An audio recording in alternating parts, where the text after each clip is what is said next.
Welcome friends. आज का topic है ब्लड क्लॉटिंग और it is also known as blood coagulation. बच्चों, कभी कभी हमें खेल कूद में या कुछ काम करते वक्त कोई इंजरी होती है, खरोच आ जाती है और उसमें से ब्लड भी निकलता है।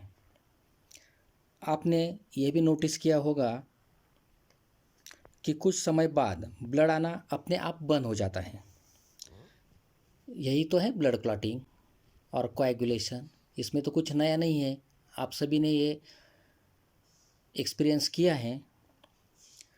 It's very common in our daily life, but it is very necessary. ये बहुत ही आवश्यक है अपने लिए। अगर ब्लड क्लॉटिंग नहीं हुआ तो छोटी सी इंजरी में से भी कंटिन्यूअसली ब्लड लॉस होता रहेगा और it may cause the death. इसलिए ब्लड क्लॉटिंग क्या होता है ये हमने समझ लेना बहुत ज़रूरी है। तो आज इस वीडियो में हम ब्लड क्लॉटिंग कैसे होता है इसके बारे में सविस्तर चर्चा करेंगे। Blood when present inside the blood vessels it does not coagulate. जब भी ब्लड वेसल के अंदर रहता है ये कोएगुलेट नहीं होता। क्यों नहीं होता? Due to the presence of anticoagulant substances like heparin or antithrombin.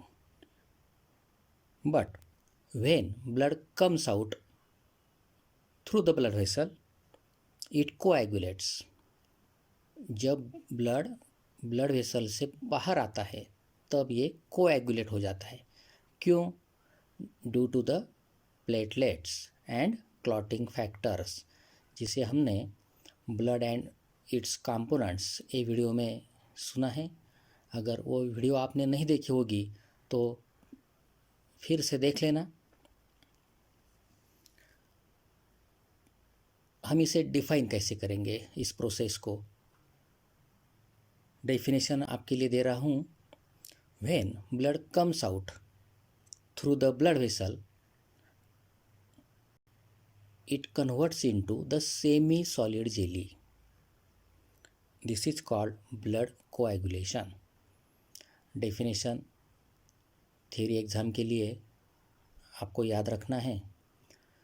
The process of blood coagulation was explained by the scientist Macfarlane. Mechanism of blood coagulation. अब हम विस्तार से इस प्रोसेस के बारे में जानकारी लेंगे। जब भी कोई इंजरी हमें होती है तो जो डैमेज्ड और इंजर्ड टिश्यू होती है वहाँ से और प्लेटलेट से थ्रोम्बोप्लास्टिन रिलीज होता है। Thromboplastin also known as thrombokinase, और यह एक एंजाइम है। This enzyme thromboplastin with the help of calcium ions it acts on prothrombin. This prothrombin it is already present in the plasma.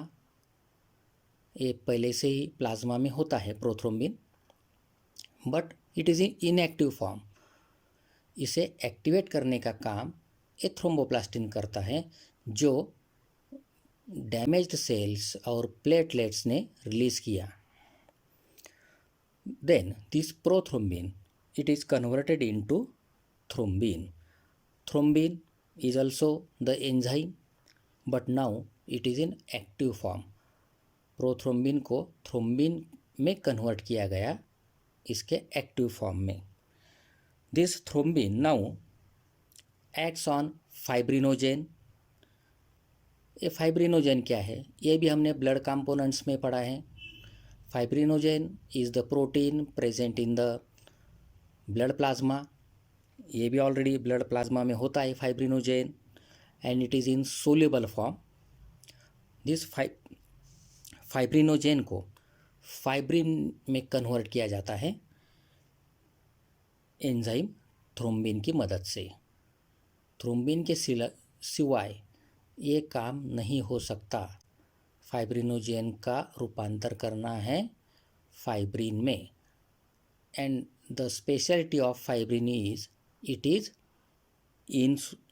insoluble. Fibrin is insoluble. This fibrin, along with the dead cells which are already present in the blood also, these dead cells and fibrin, they combinedly form the clot or thrombus or coagulum. ये सब मिलके एक semi solid पदार्थ तैयार करते हैं, इसे कहते हैं क्लॉट। और इससे जो भी ब्लड वेसल अपनी कटी होती हैं वो बंद हो जाती हैं और ब्लड बाहर आना भी स्टॉप हो जाता है।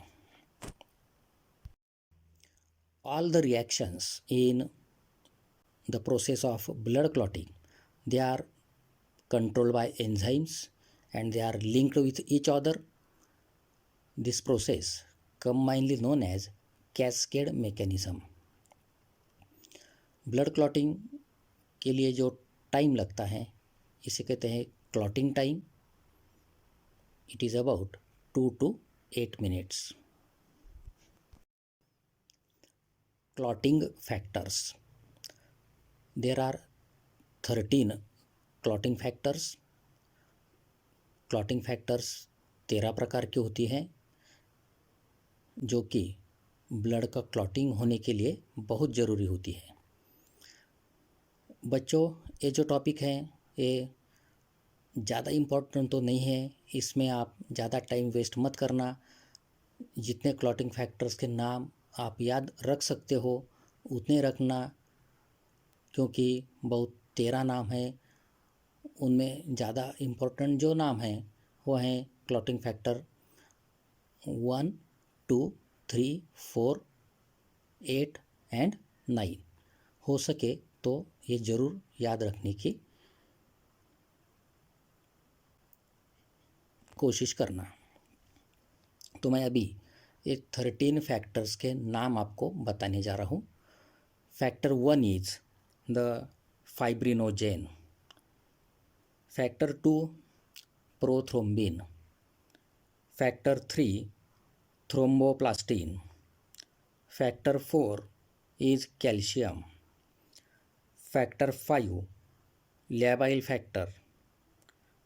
Factor 6 its presence is not proved. Factor 7 stable factor. Factor 8 anti-hemophilic factor. Factor 9 Christmas factor. Factor 10 Stewart-Power factor. Factor 11 plasma thromboplastin antecedent. Factor 12 Hegeman factor. And factor 13 stabilizing factor और fibrinase। तो ये 13 factors के नाम हैं। ये 13 factors अपने plasma में होती हैं।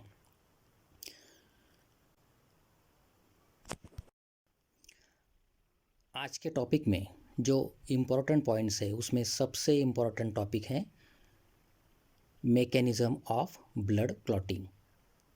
इसमें से सभी जो नेम्स हैं एंजाइम्स के या कंपोनेंट्स के आपको याद रखने हैं। ये बहुत ज़रूरी है, बहुत इम्पोर्टेंट टॉपिक हैं। और जैसे कि मैंने बताया क्लॉटिंग फैक्टर्स, इसमें आपको ऑप्शन है, आपको जितने याद रखने हैं उतने आप याद रख सकते हैं।